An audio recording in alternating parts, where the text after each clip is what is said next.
Partizan Olympiacos. Crazy game. Yeah. And another game that proved to me that Zeljko Bradovic is a genius. I mean, this is not a hot take. He was a genius before, but he keeps surprising. Partizan won the game in the second and fourth quarters. They won those 2 quarters 50-24. Wow. And he changed the momentum of the game in the second quarter with a lineup that he used only once this season. Against Paris. 4 guards, I would call. Mm-hmm. Ife Lundberg, Frank Ntilikina, Karlik Jones, Vanja Marinkovic. And then there was Brandon Davis or Tariq Jones. In the second quarter, there was Balša Koprivica. Oh yeah, actually giving he was amazing. Good minutes. Yeah. First solid minutes in the EuroLeague this season. First game he scored Only the points. third game he actually even appeared on the court. Yeah, but he was always like on the bench but did not play. Anyways, We'll get to these details later. So it's crazy because the average height of these 4 guys is only 1.92 or 93, and we're talking about basically Luka Vildoza size. So we have 4 Vildozas on the court, and you're making such a crazy impact on both ends of the floor. August, how would you explain, what made this lineup with 4 of these guys, so bad, such a bad matchup for Olympiacos? I think, first you look defensively, how these 4 guards are going to do defensively. And at that time, Olympiacos had let's say a 5-man lineup, which had Nigel Williams-Goss, Shaq McKissick, Kostas Papanikolaou, 3 guys that, one night they might hit their shots. One night they might miss them all. And we saw yesterday, like Nigel Williams-Goss missed like basically all the shots. And when you have at power forward position Peters or Kostas Papanikolaou there, they don't have a post-up threat. So you kind of are okay by playing 4 guards because they're not going to punish you at the 3rd position, at the 4th position by playing back to the basket.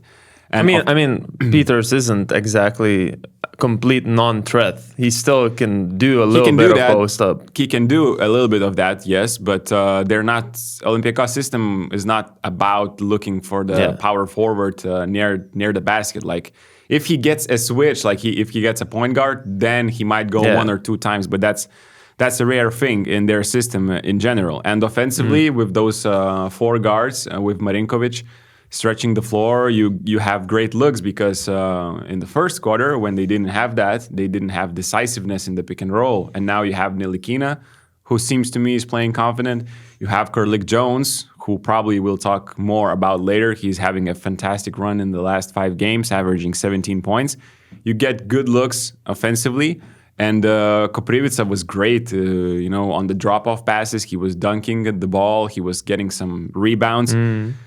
And even though Olympiacos were getting offensive rebounds against the small lineup, they just couldn't make a shot. So you're kind of getting away with that. And that's why this small lineup worked in the second quarter and in the fourth quarter. There were 3 guys who played entire second and fourth quarters without a substitution, and it was Karlik Jones, Ife Lundberg, and Vanja Marinkovic. And of course, they were plus 26 in that span of 20 minutes. And by the way, in that span, they gave away 13 offensive rebounds to Olympiacos, but they still managed to win 20-minute stretch by 26 points. That's crazy. Olympiacos did not score. Yeah, they forced 8 turnovers, shot the ball from the field by 62%, had 10 assists, and only 1 turnover. And what stuck to my mind is that from 24 Olympiacos points, only 6 came from a guard, and it was the sole player, Evan Fournier. McKissick, Dorsey, Vildoza, Walkup, Goss were 0 from 14 from the field. And what also looked strange to me from Olympiacos side is that although they played this lineup with, in the fourth quarter they had Tariq Jones and Brandon Davis a couple of minutes, but they still played a lot of these 4 guards on their lineup. And Nikola Milutinov in the fourth quarter, he had only 1 field goal attempt. And I don't know if, Partizan, they were very active defensively, trying to protect the paint and try to not to let him get any balls inside. But at the same time, I think Olympiacos did a bad job trying to get the ball inside the paint. And that's also what hurt their offense a lot in that game.